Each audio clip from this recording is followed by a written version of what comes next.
अल्लाह रब्बुल इज़्ज़त का शुक्र अदा करते हैं जिसकी अज़ीम तौफीक के साथ हम सदात की दरगाह पे हाजिर हैं। महफिल भी सदात की है और उर्स भी सदात का है, यानी उर्स भी सरदारों का क्या उर्स भी बोली और दरगाह भी सरदारों की और क़यादत और सदारत भी सरदारों। अब जो इनसे निस्बत रखे, दोस्ती रखे, इनके घर आ जाए, इनका मेहमान बन जाए, तो वो मामूली तो नहीं होता ना। मामूली बोलिए, क्योंकि जो जिसकी जिन्स हो वो उसी की तरफ माइल होता है। अगर कोई घटिया है तो वो घटियों की तरफ माइल होगा, और अगर कोई तबीयत में आला है, शान वाला है, तो वो शान वालों की तरफ माइल होगा। हर कोई अपनी जिन्स की तरफ बोलिए माइल होता है। हर कोई अपनी जिन्स की तरफ माइल होता है। हर जिन्स की तरफ माइल होता है। जो अपनी तबीयत में खसीस हो, घटिया हो, वो ऐसे लोगों के पास जाके बैठता है जिससे उनकी तबीयत मिलती जुलती है। उनकी तबीयत बोलिए, क्योंकि आपने कभी नहीं देखा होगा कि कबूतर और बाज मिलके उड़ रहे हो। कबूतर कबूतरों के साथ मिलके उड़ते हैं और बाज बोलिए बाजों के साथ मिलके उड़ते हैं। और ये तो सारे ही मानते हैं कि जन्नत में जो सरदारी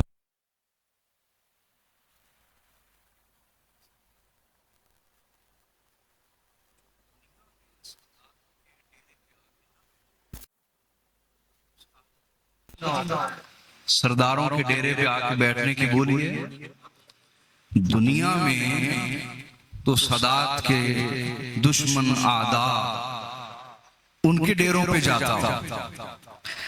तो क्या ये मुतवक्के हो सकता है, ये मुमकिन हो सकता है कि जब क़यामत आए तो जिस बंदे ने गुनाह में, जुल्म में, नाफरमानी में जिंदगी गुजारी, अचानक उसका अंजाम बदल जाए? क्या ऐसा हो सकता है? बोलिए। शख्स जिस अमल पे दुनिया से गया है उसका अंजाम भी वैसा ही होना है। अंजाम भी बोलिए ना, बोलो तो सही। सीखने आए हो कि हाजिरी देने आए हो? बस हैं, एक होता ना मुंह दिखाने, बस बंदा आ जाए मजबूरी के तहत, तो इसलिए ना बैठे, सीखने के लिए बैठे।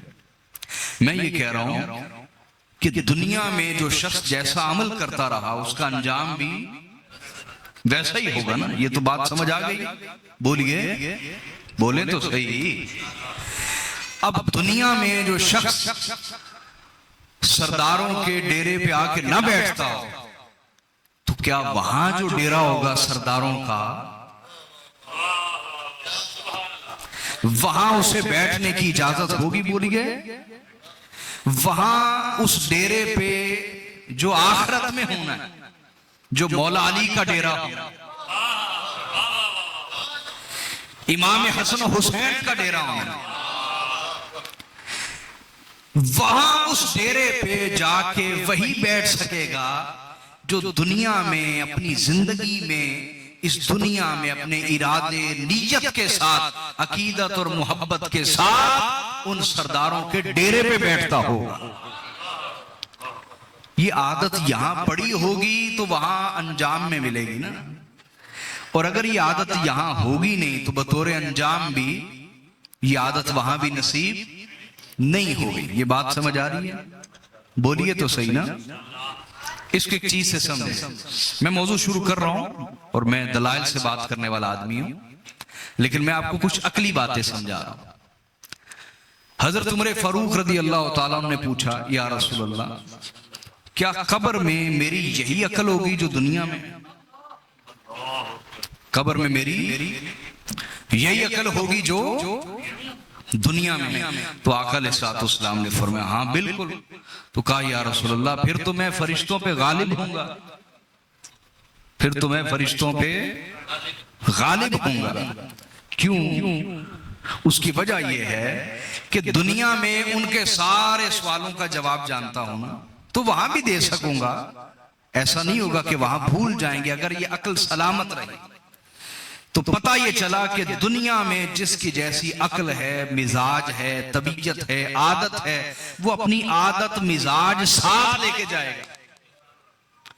वो अपनी मिजाज और आदत, बोलिए थोड़ी सी आवाज कीजिए, थोड़ी सी आवाज, अपनी मिजाज और आदत को बोलिए ना, साथ लेके जाएगा। तो जब दुनिया में किसी को आदत पड़ गई मौला अली के डेरे पे बैठने की, तो ये आदत भी वो अपने साथ लेके जाएगा। तो वहां भी मुख्तलिफ डेरे होंगे ना। इधर अबू जहल का लगा हुआ है, क्या? अबू जहल का अंजाम छोड़िए। और इधर आका अलैहिस्सलाम ने फरमाया नहनु वलद अब्दुल मुत्तलिब सादत अहलिल जन्नह। सुनन इब्ने माजा की हदीस है। आका ने फरमाया हम अब्दुल मुत्तलिब की औलाद जन्नत के सरदार हैं, जन्नत के। सुनन इब्ने माजा की हदीस। या रसूलुल्लाह कौन कौन? फरमाया अना, फरमाया मैं जन्नत का सरदार हूं। वह हमजा, मेरे चचा हमजा जन्नत के सरदार हैं। वह अली, और अली जन्नत के सरदार हैं।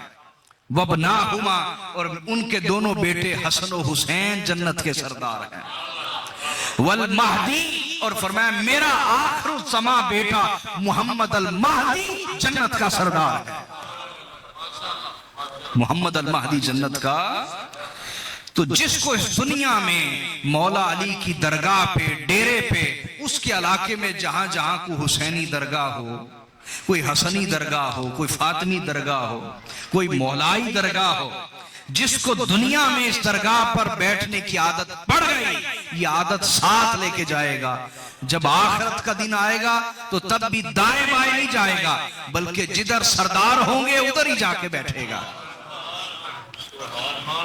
लिहाजा मैं समझाना ये चाहता था मेरे भाइयों, मेरे बेटों, मेरे बुजुर्गों, ये आदत खुद को, अपने बच्चों को अभी से डालते हैं। ये आदत बोलिए जो है जी आपकी। आइए मौजू शुरू करते हैं। तो ये सदात के उर्स, सदात की दरगाह, सदात की बारगाह में हम बैठे। परवरदिगार हमारी नस्लों की आदत कायम रखे, हाजरियां देते रहे, निस्बत कायम रहे। और जब क़यामत वाला दिन आए तो फिर वहां भी ये आदत कायम रहे, दाएं बाएं ना हो, बल्कि हौज़े कौसर पे डायरेक्ट मौला अली की बारगाह में पहुंच जाए। अल्लाह अकबर। और अगर हमारी जिंदगी में इमाम मोहम्मद अल महदी अलैहिस्सलाम का क़याम होता है तो ये आदत ना हुई, क्या ये आदत ना हुई तो इमाम मोहम्मद अल महदी अलैहिस्सलाम आ भी गए तो कोई खेती बाड़ी में लगा रहेगा, कोई दुकान चलाने में लगा रहेगा, कोई इधर उधर लगा रहेगा। ये आदत पड़ी हुई कि सदात के पास जाना है, हाजिरी देनी है, औलाद को तैयार करना है। तो इमाम मोहम्मद अल महदी अलैहिस्सलाम जब क़याम करेंगे तो हम और हमारी औलादें इंशाअल्लाह उनके अदना गुलाम और सिपाही के तौर पर उनके साथ खड़ी होंगे इंशाअल्लाह। हम तो अपने बच्चों को तैयार इस मिशन के साथ करते हैं। तवज्जो है जी आपकी। नजात का रास्ता अल्लाह की रस्सी को थामने में है। नजात का रास्ता अल्लाह की रस्सी को थामने में है। इस वक्त मायूसियों के अंधेरे में हम मौजूद हैं, चाहे वो सियासी तौर पे देखा जाए या मजहबी तनाजुर में देखा जाए या मुआशी और मुआशरती तौर पे देखा जाए, तो हमें एक मायूसी का अंधेरा नजर आता है या नहीं? बोलिए, मायूसी का अंधेरा सा नजर आता है।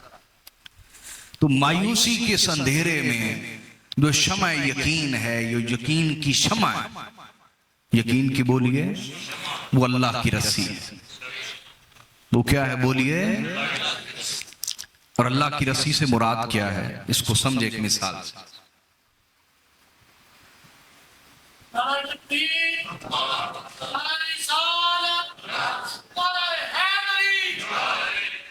देखिए मेरी तरफ, एक शख्स कुएं में गिर जाए, कहां? कुएं में, और निकलने का कोई रास्ता ना हो, ना ऊपर चढ़ने का कोई सबील और रास्ता हो। ऐसे में अगर कोई ऊपर से कोई शख्स रस्सी फेंक दे और कहे कि अगर तुमने इसको पकड़ लिया तो तुम नजात पा जाओगे, तुम बोलिए नजात पा जाओगे। अब वो शख्स कुएं से निकलना भी चाहे, दुआएं भी किए जा रहा हो, फरियादें भी किए जा रहा हो, लेकिन वो जिसने रस्सी फेंकी है उसकी बात ना माने, उसकी बात रस्सी ना पकड़े, वैसे रोए चिल्लाए तौबा करे कि या अल्लाह मुझे एक दफा माफ कर दे, एक दफा निकाल दे, हाँ मैं आइंदा कुएं में नहीं गिरूंगा, लेकिन रस्सी ना पकड़े तो क्या वो निजात पा सकता है? सिर्फ दुआओं से, रोने धोने से, आंसू बहाने से वो निजात पालेगा? बोलिए। और अगर वो रोना धोना ना भी करे, महज उसकी बात मान के रस्सी को पकड़, रस्सी को बोलिए, तो बड़ी आसानी से वो उसको ऊपर खींच लेगा, है या नहीं? बोलिए। तो परवरदिगार भी हमसे आपसे यही कह रहा है कि तुम सब हर दौर का एक कुआं है, गुमराही का, शैतानियत का, फितनों का, जुल्म का, बर्बरियत का, गुमराही का, गुनाहों का कुआं है, हर दौर का एक कुआं है। और तुम अपने अपने दौर में उस कुएं में गिर जाते हो, शैतान के पीछे लग के, गुमराह लोगों के पीछे लग के उस कुएं में गिर जाते हो, फितनों का शिकार हो जाते हो। तो फितनों में और फितनों के कुएं में गिरे हुए लोगों, आओ तुम्हारे पास खुदा की रस्सी आ गई, खुदा की इस रस्सी को थाम लो, जैसे ही थामते जाओगे तुम नजात पा जाओगे। अब हम रोते रहें, फरियादें करते रहें, दुआएं करते रहें, मुआफिया तो मांगते रहें, लेकिन रस्सी ना पकड़ें उस रस्सी को, तो क्या हम नजात पा सकते हैं? बोलिए। अब जब ये आप मिसाल समझ गए, अब आइए कुरान पाक के ऊपर, सूरह आले इमरान सूरह नंबर 3 आयत नंबर 103 में अल्लाह ने इरशाद फरमाया, 103, अल्लाह ताला फरमाते वअतसिमू बिहब्लिल्लाहि जमीआ, ए मेरे बंदो तुम सब मिलके अल्लाह की रस्सी को मजबूती से पकड़ लो। एहतिसाम फरमाया, वैसे खुजू भी यही हुक्म है, पकड़ लो। आखा या खुजू उसने पकड़ा, एहतासमा या अतासिमू ये भी पकड़ना है, लेकिन दोनों में फर्क है। दोनों में बोलिए। कुरान अरबी में है ना, तो थोड़ा सा अरबी की तरफ भी तवज्जो करेंगे तो गहराई समझ आएगी ना कलाम की। अल्लाह ने यहां ये लफ्ज नहीं इस्तेमाल फरमाया खुजू बिहब्लिल्लाह, अल्लाह की रस्सी पकड़ लो, ये नहीं फरमाया। सिर्फ पकड़ने का हुक्म नहीं दिया कि महज पकड़ना हो तो इंसान ढीला ढाला पकड़े फिर गिर जाए, आधा चढ़े फिर गिर जाए, मुमकिन है कि नहीं? बोलिए तो सही। तो अल्लाह पाक ने फरमाया वअतसिमू, महज पकड़ ना लो बल्कि मजबूती से पकड़ लो, मजबूती से। खुजू नहीं फरमाया बल्कि फरमाया वअतसिमू, मजबूती से अल्लाह की रस्सी को मिल के पकड़ लो। वला तफर्रकू, और फिरकेबाजी न करो, तफरकाबाजी में न पड़ो, उम्मत को टुकड़े ना करो, फिरका परस्ती न करो, अल्लाह की रस्सी को मजबूती से थाम लो। अल्लाह की रस्सी को बोलिए। अब अल्लाह की रस्सी है क्या, हम इससे बात शुरू करते हैं। अल्लाह की रस्सी से मुराद कोई फिजिकली तो कोई रस्सी नहीं होगी ना जो आसमान से लटकी हुई, कोई जाहिरी तौर पे रस्सी तो नहीं होगी ना। तो उस रस्सी से मुराद क्या है जिसको अल्लाह ने अपनी रस्सी करार दिया? क्या करार दिया? बोलिए। इसमें पहला कौल यह है कि कुरान अल्लाह की रस्सी है, कुरान हब्लुल्लाह है, हब्लुल्लाह अल्लाह की रस्सी। हजरत मौला कायनात मौला अलीउल मुर्तजा अलैहिस्सलाम फरमाते हैं, इमाम तिरमिज़ी ने बयान किया, इमाम हाकिम ने मुस्तदरक में बयान किया, मौला अली फरमाते अल कुरान हब्लुल्लाहिल मतीन वन नूरुल मुबीन व शिफाउन नाफि'। मौला अली ने फरमाया कुरान हब्लुल्लाहिल मतीन, अल्लाह की मजबूत रस्सी है। अल्लाह की बोलिए वन नूरुल मुबीन, और अल्लाह का वाज़े नूर है ये कुरान। अल्लाह का वाज़े नूर है जो गुमराही के अंधेरों के अंदर भी तुम्हें सीधी राह दिखाता है, वो रोशन नूर है। वशिफाउन नाफि, और ऐसी शिफा है जो हर हालत में नफा पहुंचाती है, हर हालत में। बोलिए ये पहला कौल। ये क्या है? पहला कौल क्या है कि हब्लुल्लाह से मुराद क्या है? अल्लाह की रस्सी से मुराद क्या है? कुरान। क्या है? बोलिए बोलिए कुरान। दूसरा कौल हजरत इमाम जाफर अस्सादिक अलैहिस्सलाम का। हजरत इमाम, पहला कौल भी जिस घर पे कुरान उतरा उन्हीं से हमने लिया, उन्हीं से। बोलिए घर की बात घर वालों से पूछी। दूसरी तफसीर भी घर की बात घर वालों से पूछते हैं। इमाम जाफर अस्सादिक अलैहिस्सलाम, उनसे पूछा गया ये अल्लाह की रस्सी क्या है?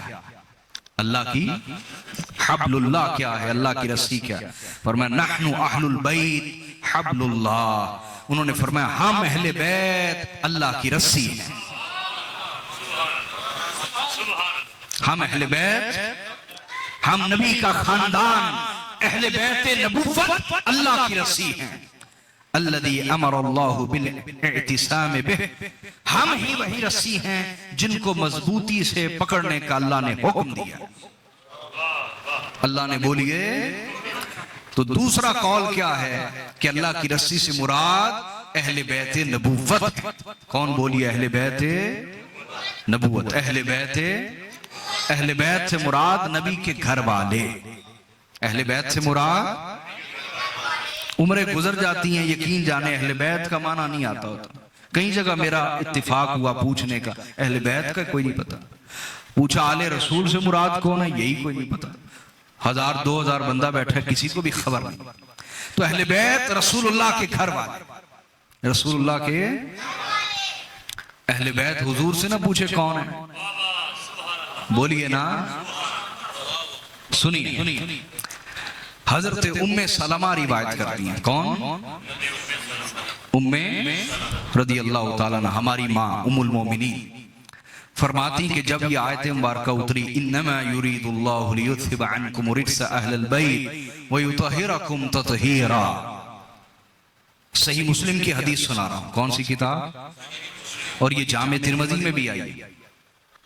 हजरत उम्मे सलमा फरमाती जब ये आयत मुबारक उतरी फदआ अलीजन, आका अलैहिस्सलाम ने मौला अली अल मुर्तजा को बुलाया, व फातिमा और सैयदा फातिमा ज़हरा को बुलाया, व हसन व हुसैना, और इमाम हसन और हुसैन को बुलाया।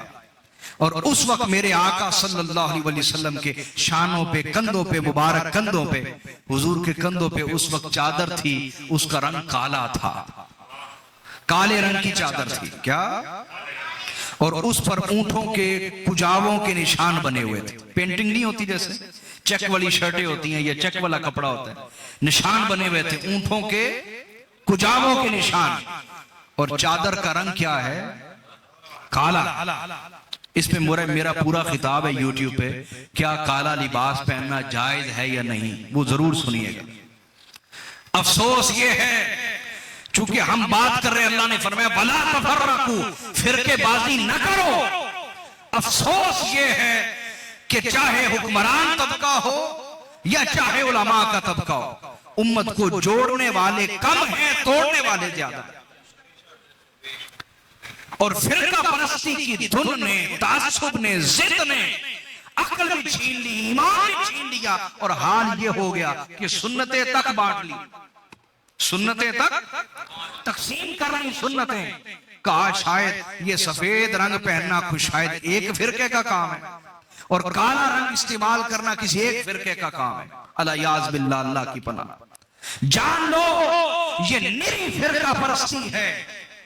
आका अलैहिस्सलाम ने अपनी हयात तय्यबा में, अपनी जिंदगी में सबसे ज्यादा जो रंग इस्तेमाल फरमाया बतौरे चादर, बतौरे इमामा, बतौरे कंबल, बतौर बिस्तर सबसे ज्यादा हुजूर ने जो रंग इस्तेमाल फरमाया वो तो काला रंग है।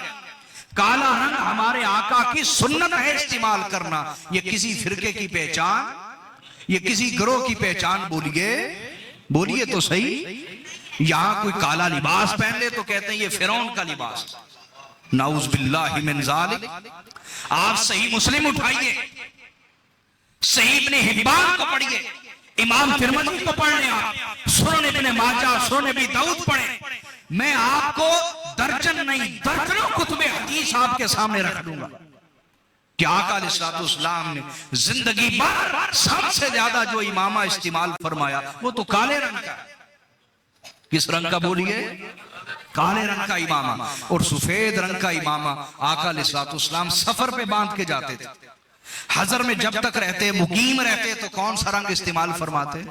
काले रंग का इमामा पहनते। और आका अलैहिस्सलाम ने जिंदगी भर जो चादर इस्तेमाल फरमाई उसका रंग क्या है? काले रंग की चादर। समझ आ रही है बात या नहीं? और फिर मेरे आका का जो कंबल था जो अपने ऊपर सोते वक्त लेते थे, सोते वक्त जो हुजूर कंबल, भाई कंबल से तो रूटीन का मामला है ना कि आपने ऊपर लेना है सोते वक्त। जो हुजूर का कंबल था उसका रंग भी काला था। घबरा गए यार, आप सारे ही घबरा गए। हद होगी, मेरी गुफ्तगू रिकॉर्ड हो रही, मैं नहीं डर रहा, आप डरी जा रहे हैं सुनते वक्त। बोले तो सही, हुजूर के कंबल पे भी आप नहीं बोलेंगे तो कब बोलेंगे? अच्छी बात पे जो दाद ना दे सके, क्या जो अच्छी बात पे दाद ना दे सके उससे बड़ा कंजूस आदमी कोई नहीं। मैं क्या कह रहा हूं, हुजूर का कंबल किस रंग का था? काले रंग का कंबल था। और लिबास में क्या? मैंने अहदीस की कुतुब को खंगाला। मैंने कहा भी होता है ना कोई कपड़ा इंसान को पसंद आए, बंदा के ये वाह क्या खूबसूरत कपड़ा। क्या आका अलैहिस्सलाम ने अपने किसी लिबास की तारीफ भी की खुद पहन के? खुद पहन के तो मुझे हदीस मिल गई। क्या हदीस? सुनिए, आका अलैहिस्सलाम ने काले रंग का जुब्बा सिलवाया, काले रंग का जुब्बा सिलवाया। और सिलवा के जब मेरे आका सल्लल्लाहु अलैहि वसल्लम ने उसे पहना ना तो हुजूर फरमाते हैं, या आयशा, ए आयशा जरा देखो ना इसको, ये कितना खूबसूरत लग रहा है। हाय हाय। हुजूर फिर फरमाते, आयशा देखो ना कितना खूबसूरत लग रहा है, आयशा देखो ना कितना। तो हजरत आयशा सिद्दीका रदी अल्लाह ताला अन्हा कहती, मैंने अर्ज की या रसूल अल्लाह, इस काले रंग ने आपका खूबसूरत गोरा मुखड़ा, जमाल, खूबसूरत जिस्म, आपके जिस्म पे ये काला लिबास क्या आया है? इस काले लिबास की खूबसूरती में इजाफा हो गया। हुजूर आपके गोरे मुखड़े, गोरे हुस्न जमाल की वजह से और गोरे बदन की वजह से इस कपड़े की खूबसूरती में इजाफा हो गया है। और इस खूबसूरती की इस कपड़े की वजह से हुजूर आपकी खूबसूरती में इजाफा हो गया। तो मेरे आका सल्लल्लाहु अलैहि वसल्लम ने तो काला जुब्बा मुबारक पहना और बार बार फरमाते थे यूं पकड़ के, देखो ना कितना खूबसूरत लग रहा, देखो ना ये कितना खूबसूरत लग रहा। तो काला लिबास पहनना या काली चादर लेना या काला इमामा शरीफ पहना या काला कंबल रखना, ये किसी गिरोह की पहचान? बोलिए, ये मेरे और आपके आका की सुन्नत है। ये मुल्लायत है कि सुन्नतें भी बांटने, सुन्नतें भी। और काला लिबास किसी को पहनता देख लिया तो नफरत का इजहार किया। अल्लाह से डरो, हुजूर की सुन्नत से नफरत करते हो, हुजूर की सुन्नत से नफरत करते हो। किसी को काला लिबास, काला इमामा पहनते हुए देख लिया तो नफरत का इजहार किया। तो फिर जब जाते हो उमरा के लिए तो काबातुल्लाह को भी देखते नफरत का इजहार किया करो। वहां क्यों नहीं करते? वहां बोलिए क्यों नहीं करते? ये दोगलापन क्यों है? तो याद रख लें, काला लिबास पहनना या काली चादर या काला इमाम ये किसी गिरोह की पहचान, ऊंचा बोलिए, किसी गिरोह की पहचान बल्कि हमारे आका की सुन्नते कि ये हुजूर की रूटीन थी काले रंग का लिबास, इमामा और चादर इस्तेमाल करना। समझ में बात आई है कि नहीं आई? अच्छा आगे सुनिए, जो सैयद तशरीफ फरमा है तो मैं खुसूसी इनसे गुफ्तगू कर लेता हूं। सुने, आका अलैहिस्सलाम ने आयत मुबारका उतरी, आयत ततहीर, बुलाया। हजरत मौला अली और मुर्तजा को, सैयदा फातिमा ज़हरा, इमाम हसन हुसैन को बुलाया। सही मुस्लिम की हदीस पेश करो, सुनन तिरमिज़ी की हदीस है। और मेरे आका सल्लल्लाहु अलैहि वसल्लम ने उस वक्त काले रंग की चादर पहनी हुई, हुजूर ने बुलाया और मौला अली को अपनी चादर में ले लिया, सैयदा फातिमा ज़हरा को अपनी चादर में ले लिया, इमाम हसन हुसैन को अपनी चादर में ले लिया। और चादर में लेके मेरे आका ने फरमाया, अल्लाहुम्मा हाउलाई अहलु बैती, अल्लाह ये मेरे अहले बैत हैं, ऐ अल्लाह ये मेरे अहले बैत हैं। फदहब अनहुम रिज्सा व तहिरहुम ततहीरा, ऐ अल्लाह इनसे हर तरह के रिज्स को दूर कर दे और इन्हें इतना पाक कर दे कि पाकी की मेराज अता फरमा दे। तो आका ने फरमाया,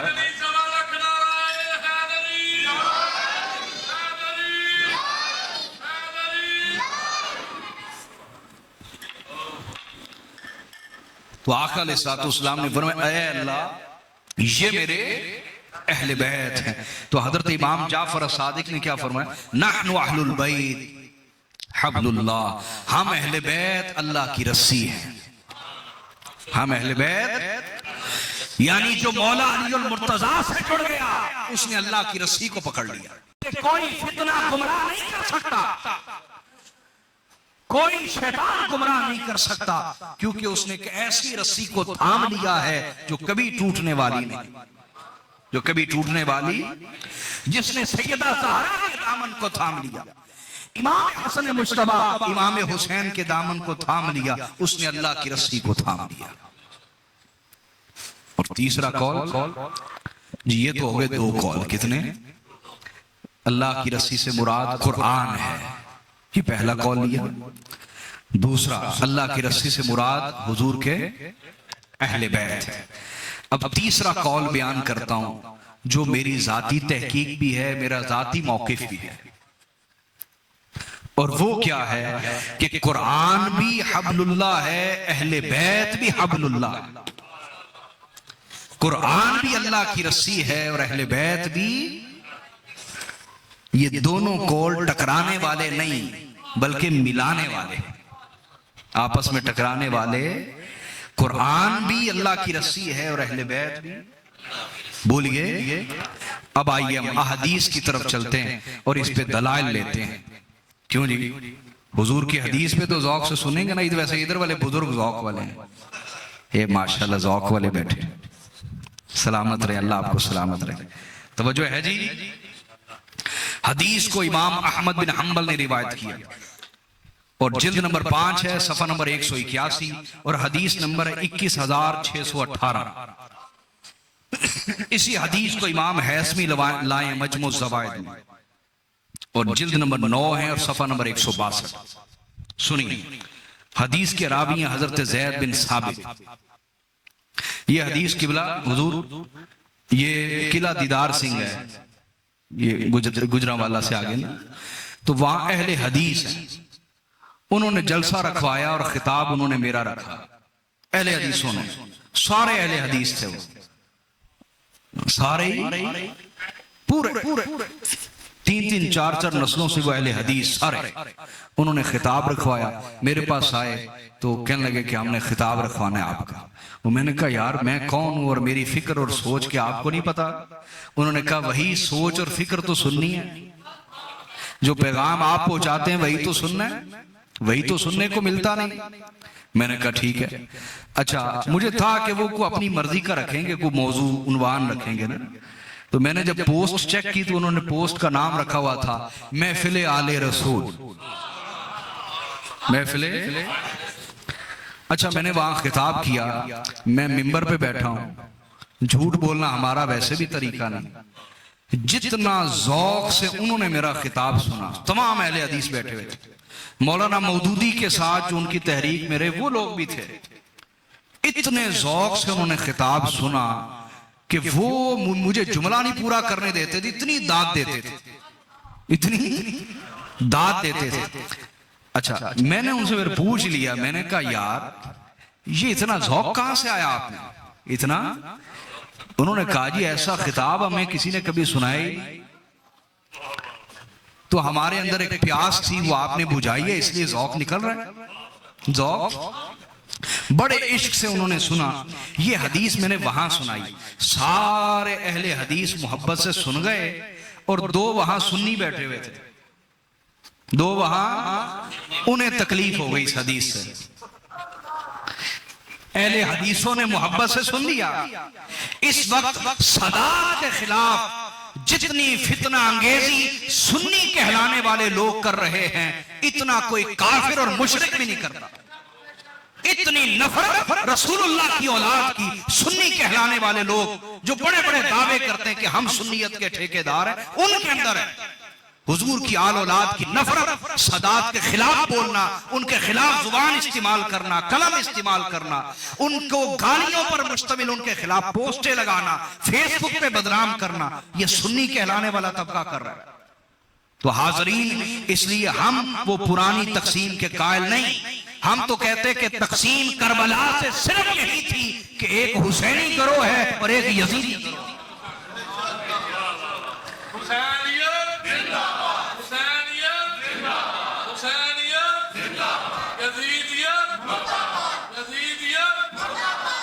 लिहाजा हुसैनी किसी भी गिरोह में हो, उससे अल्लाह भी प्यार करता है, रसूल भी प्यार करते हैं, मौला अली भी उससे प्यार करते हैं, हम भी उससे प्यार करते हैं। और यजीदी वो खुद को किसी मसलक से कहे, किसी गिरोह से कहे, किसी फिरके से कहे, वो अल्लाह के नजदीक भी मलऊन है, मुस्तफा के नजदीक भी मलऊन है, अहले बैत के नजदीक भी मलऊन है। तो ये हदीस मैंने वहां सुनाई, तवज्जो है जी आपकी? सुनिए, हजरत ज़ैद बिन साबित ने रिवायत किया। किसने बोली है? ये हजरत ज़ैद बिन साबित कौन है? जो असली वाले कातिबे वही, जो कौन है बोलिए? असली कातिबे वही हैं, हजरत ज़ैद बिन साबित। वो हदीस को बयान कर रहे हैं। क़ाल रसूलुल्लाह सल्लल्लाहु अलैहि वसल्लम, उन्होंने कहा कि रसूलुल्लाह सल्लल्लाहु अलैहि वसल्लम ने इरशाद फरमाया, इन्नी तारिकुन फीकुम खलीफतैन, आका ने फरमाया मैं तुम्हारे दरमियान अपने दो खलीफे छोड़ के जा रहा, मैं तुम्हारे अंदर अपने दो खुलाफा छोड़ के जा रहा हूं, दो खलीफे छोड़ के जा रहा हूं। ये खलीफे किसी आम बंदे के नहीं है, किसी आम पीर के, आलिम के। मुस्तफा फरमा रहे मैं तुम में दो खलीफे छोड़ के जा रहा हूं, खलीफतैन, दो अपने नायब, दो खुलाफा छोड़ के जा रहा हूं। कितने? दो खुलाफा। आका कौन से? फरमाया किताब अल्लाह हब्लुम ममदूदुम मा बैन अस्समाई वल अर्द, फरमाया मेरा पहला खलीफा अल्लाह की किताब है, मेरा पहला खलीफा अल्लाह की किताब है। हब्लुम ममदूदुम मा बैन अस्समाई वल अर्द, ये आसमान और जमीन के दरमियान फैली हुई अल्लाह की रस्सी है, फैली हुई अल्लाह की रस्सी है। व इतरती अहला बैती, और दूसरा मेरा खलीफा, दूसरे मेरे नायब, मेरी औलाद इतरत और अहले बैत है, मेरी इतरत। मैं हैरान होता हूं कि हुजूर ने किसी हदीस में यहां लफ्ज़ आल नहीं इस्तेमाल फरमाया। लफ्ज़ आल, हुजूर को पता था बाद में यजीदी उठेंगे और वो कहेंगे कि आल से मुराद तो कौम होती है, औलाद नहीं होती, कौम होती है। हुजूर को पता था ये फितने जान लें। ये जो हुजूर की तरफ मंसूब करते हैं कि हुजूर ने फरमाया कुल्लु तकी आल, हर मुत्तकी मेरी आल है, ये झूठी रिवायत है। मुहद्दिसीन की इस पे तहकीक है, ये झूठी रिवायत, रसूलुल्लाह ने हरगिज़ ऐसा नहीं फरमाया, हरगिज़ ऐसा झूठी रिवायत है जो हुजूर की तरफ मंसूब करते हैं। रसूलुल्लाह की तरफ बोलिए।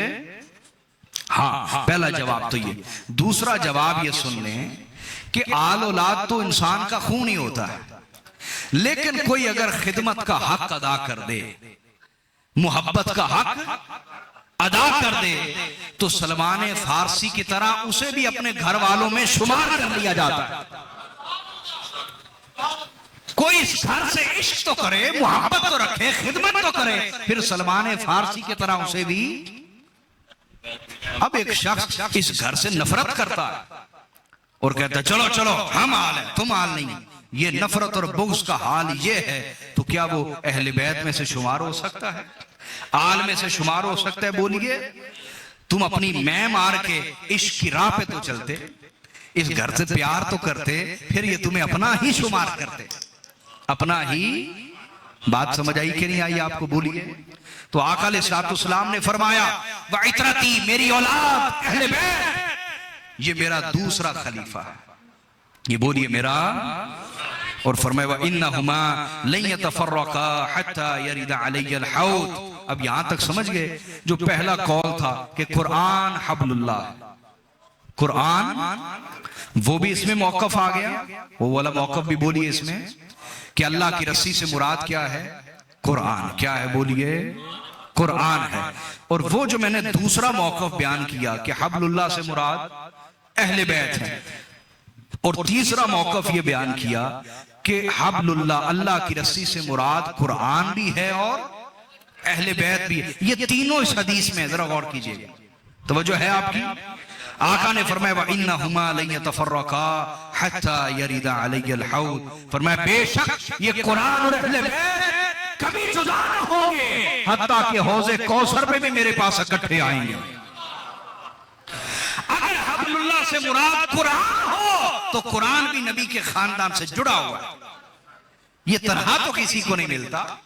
अगर हब्लुल्लाह, अल्लाह की रस्सी से मुराद अहले बैत हो तो वो भी कुरान से जुड़े हुए। और अगर अल्लाह की रस्सी से मुराद कुरान और अहले बैत दोनों हो तो दोनों भी इस हदीस में मौजूद है कि आका ने फरमाया ये दोनों जुड़े रहेंगे हत्ता कि हौज़े कौसर पे भी मेरे पास इकट्ठे आएंगे। समझी में बात आई है कि नहीं आई? अब इसमें मजीद बात कर लेते हैं। मजीद बोलिए कि कैसे अगर सिर्फ कुरान को अल्लाह की रस्सी समझें तब भी अहले बैत साथ जुड़े हुए, अगर अहले बैत को अल्लाह की रस्सी करार दें तब भी वो कुरान से, और अगर दोनों को शुमार ले लें, दोनों को मुराद लें, तो दोनों भी हदीस से साबित हैं कि आका ने फरमाया ये दोनों इकट्ठे रहेंगे हत्ता कि हौज़े कौसर पे मेरे पास इकट्ठे आएंगे। अगली हदीस सुन लें। हदीस सुनी हुई आपने, लेकिन मैंने चूंकि दलील लानी है ना उस तफसीर के तौर पर, जो मैं तफसीर बयान कर रहा हूं आपको, कुरान की तफसीर बयान कर रहा हूं, तो वो जो है जी आपकी सुनिए। आका अलैहिस्सलाम ने इरशाद फरमाया इन्नल कुरान मअ अली व अली मअल कुरान लन यतफर्रका हत्ता यरिदा अलैयल हौद। फरमाया बेशक कुरान अली के साथ है, कुरान और अली कुरान के साथ है, ये दोनों कभी जुदा ना होंगे हत्ता कि हौज़े कौसर पे मेरे पास इकट्ठे आएंगे। हौज़े कौसर पे मेरे पास, बोलिए। और ना सुनो यार, सुनो मेरी बात, अल्लाह के बंदे, मेरा कहना तो माने। सदात की सैयदों की खिदमत आप पे फर्ज है। क्या है? आले रसूल की खिदमत क्या आप पे? किताब, इस किताब के बदले में मैं अल्लाह के अजर के सिवा किसी से कुछ नहीं लेना चाहता। बाकी आपको मालूम होना चाहिए किसी सैयद आले रसूल की खिदमत कैसे करते हैं, तो वो अदब होना चाहिए, लेकिन खिताब के दौरान नहीं। खिताब हमारा अल्लाह के लिए। सुनिए, तवज्जो है आपकी? बोले तो सही ना यार।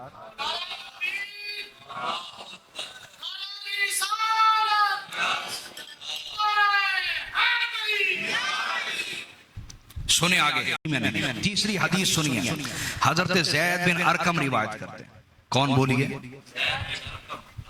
हजरत ज़ैद बिन अरकम रदी अल्लाह तआला। ये ज़ैद बिन अरकम वो सहाबी हैं जो यजीद के सामने खड़े हो गए थे।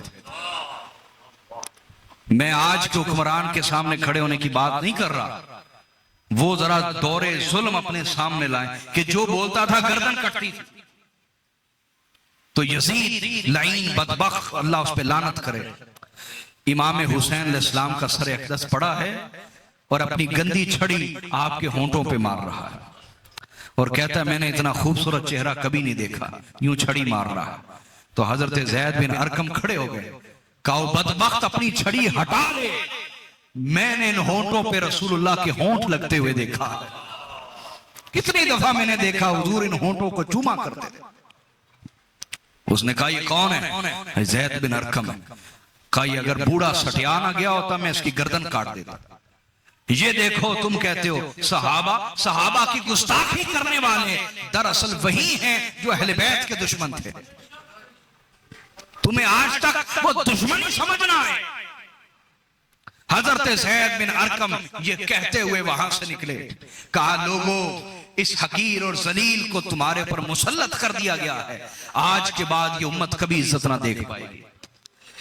कि वो वक्त आ जाए नबी की औलाद के सर कटे सामने पड़े हो और इन जैसे लाइन उन पे छड़ियां मार रहे हो और उम्मत खामोश हो, तुम कभी इज्जत ना पा पाओगे।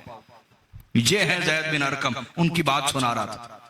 उन्होंने कहा, हदीस को रिवायत की इमाम हाकिम ने और कहा हादा हदीसुन सही, हदीस सही है सनद के एतबार से, हदीस है।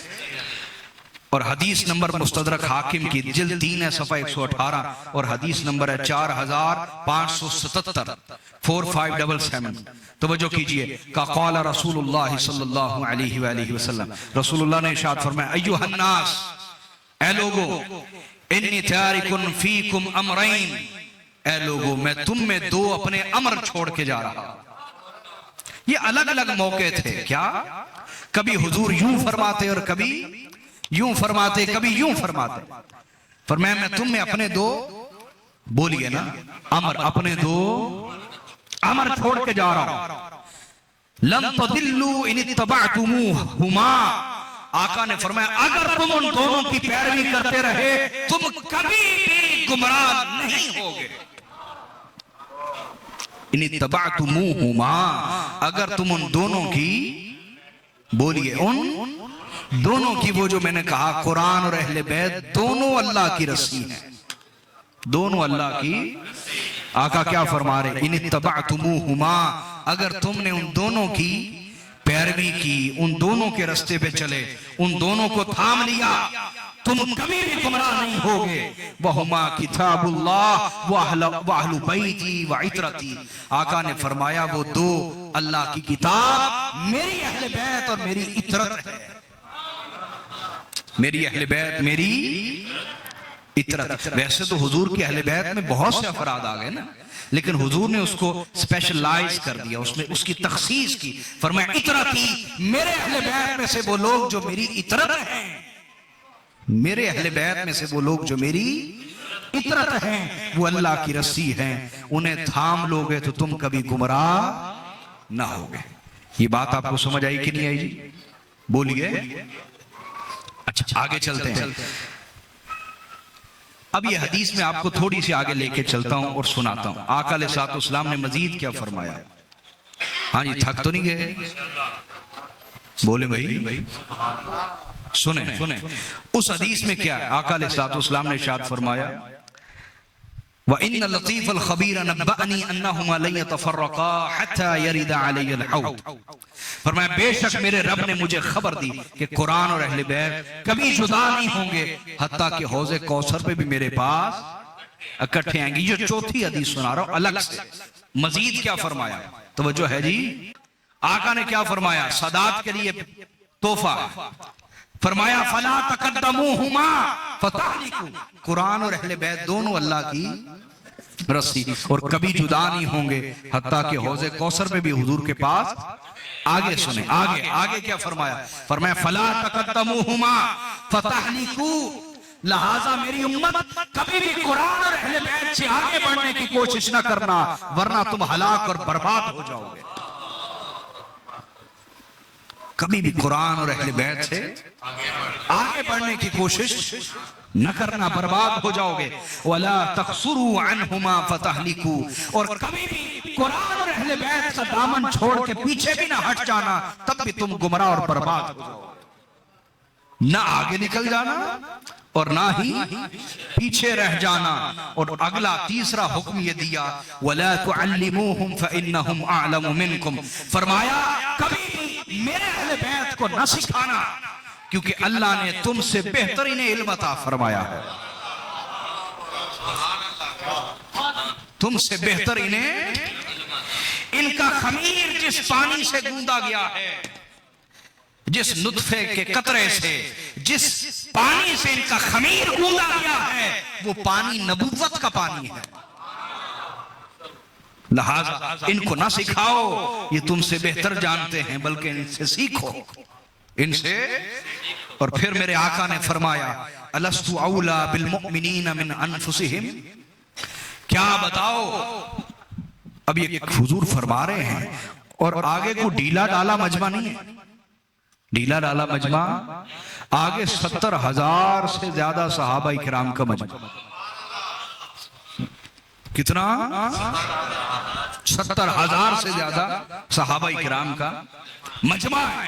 आका ने फरमाया, बताओ अलस्तु औला बिल मुमिनीन मिन अनफुसिहिम, क्या मैं तुम्हारी जानों का मालिक और मौला नहीं हूं?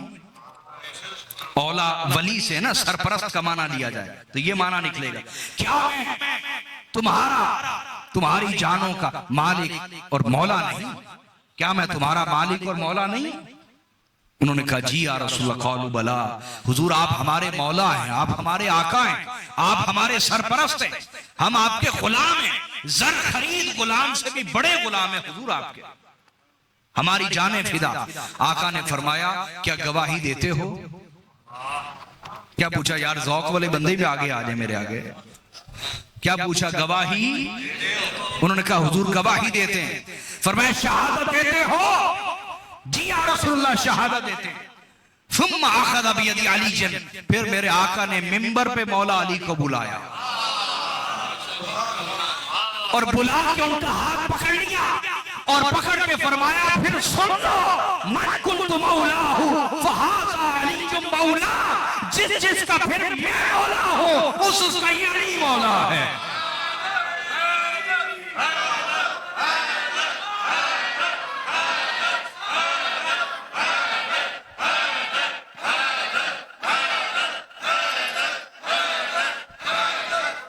सलामत रहा, सलामत रहा। और हाज़रीन, कुतुबे हदीस खंगाल लीजिए, इस वक्त हमारे पास 10 लाख हदीस का जखीरा मौजूद है। कितना बोलिए? 10 लाख हदीस का जखीरा मौजूद है। खंगालिए, आपको ये शान किसी और की नहीं मिलेगी। एक तो शान विलायत है, उस पर मैं बाद में बात कर रहा हूं, दूसरी शान की बात कर रहा हूं। वो क्या कि सब नीचे हों, मुस्तफा भी मिंबर पे हो और वो भी मिंबर पे हो। ये शान या अली को मिली है या हसन हुसैन को मिली है। लेकिन अफसोस, इस उम्मत ने हमेशा नबी के घर से हसद किया। नबी के घर से हमेशा, जिस घर से ईमान मिला, इस्लाम मिला, हिदायत मिली, इज्जतें मिली, दुनिया जहान की शानें मिली, उसी घर से हसद किया, उसी घर से। और ये सिर्फ मेरे अल्फाज नहीं, हजरत उमर फारूक ने पूछा था हजरत अब्दुल्ला इब्न अब्बास से, ए अब्दुल्ला इब्न अब्बास, लोग बनु हाशिम में खिलाफत क्यों नहीं देखना चाहते, हुकूमत? उन्होंने कहा, आप ही बता दें। हजरत अब्दुल्ला इब्न अब्बास ने फरमाया, भी असी बोल पे तो फिर नाराज हो जाएंगे सारे, आप ही बता दें। हजरत उमर फारूक ने फरमाया, वजह यह है कि लोग कहते हैं कि नबूवत पहले ही इस घर में है। नहीं समझे?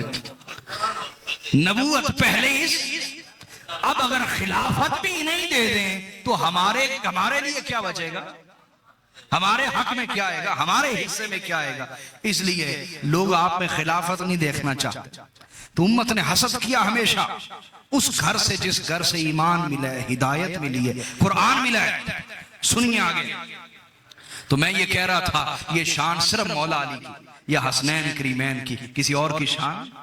हाँ, हुजूर नीचे तशरीफ फरमाओ तो हजरत हसन बिन साबित को चढ़ाया मिंबर पे, चढ़ के मेरी नात पढ़ो, वो भी बड़ी शान है।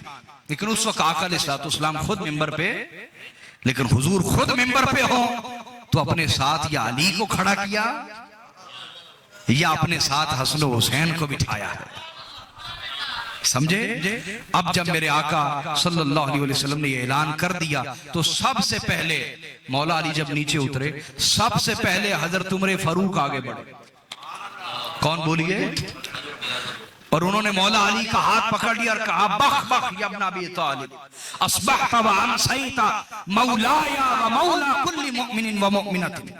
ए अबू तालिब के शहजादे, आपको मुबारक हो, आप मेरे भी मौला बन गए हैं, हर मोमिन मर्द के भी मौला बन गए हैं, हर मोमिन औरत के भी मौला बन गए। तो किसी शख्स ने मौला अली के खिलाफ जुमला बोला, क्या जुमला बोला? तो आपने फरमाया, खबरदार, तुमने ये जुमला बोल के रसूलुल्लाह को तकलीफ दी। रसूलुल्लाह को इसलिए कि तुम्हें पता होना चाहिए ये कब्र वाले रसूल कौन है, मोहम्मद बिन अब्दुल्ला बिन अब्दुल मुत्तलिब, और अली कौन है, अली बिन अबी तालिब बिन अब्दुल मुत्तलिब। ये तो एक दरख्त के दो फल हैं, और तुम किधर तो हिंद की बात कर रहे हो। समझे या नहीं समझे, बोलिए ना। और हजरत उमर फारूक से किसी ने पूछा कि आप सबके साथ एक जैसा सलूक करते हैं, मौला अली जब सामने आ जाएं तो अदब में, एहतराम में इजाफा क्यों हो जाता है? उन्होंने फरमाया, वजह ये कि तमाम सहाबा मेरे भाई हैं, अली मेरा मौला है, अली मेरा मौला है। हाजरीन, मैं अपनी गुफ्तगू को अगले हिस्से की तरफ लेके चलता हूं और ये जुमला कहना चाहता हूं, अगर ये उम्मत विलायत अली को मान लेती, विलायत अली को, ये खत्म नबूवत पे कभी डाका ना डलता, खत्म नबूवत पे कभी डाका। लेकिन जब मेरे नबी ने ऐलान किया, उनमें से कईयों ने कहा, या अल्लाह ये क्या है, तूने कहा ला इलाहा इल्लल्लाह मानो, हमने मान लिया, मुहम्मद रसूलुल्लाह मान लिया, अब अली की विलायत नहीं माने। ये अगर सच है तो आसमान से पत्थर बरसा हमारे ऊपर। वाकई फिर पत्थर आया और उसने उसको चीर के दो हिस्से कर दिया। पढ़िए कुतुबे हदीस। तो हाजरीन, विलायत अली नहीं मानी हमने। अगर हमारा बच्चा बच्चा विलायत अली मानता तो कभी भी खत्म नबूवत पे डाका नहीं डलना था, क्योंकि हमारे हर बच्चे को पता होना था कि नबूवत खत्म हो गई, अब हिदायत के सारे रास्ते विलायत से जारी हुए। हिदायत के सारे रास्ते अब विलायत से जारी हो रहे हैं। नबूवत हमेशा के लिए खत्म हो गई, लेकिन विलायत को ना माना गया, विलायत अली को। ये सारी खराबियां इसी वजह से जन्म ले रही। तो अल्लाह पाक ने फरमाया, तुम मिलके मजबूती के साथ कुरान और अपने नबी का खानदान थाम लो कि ये हब्लुल्लाह है। क्या है? वला तफर्रकू, और फिरके बाजी न करो।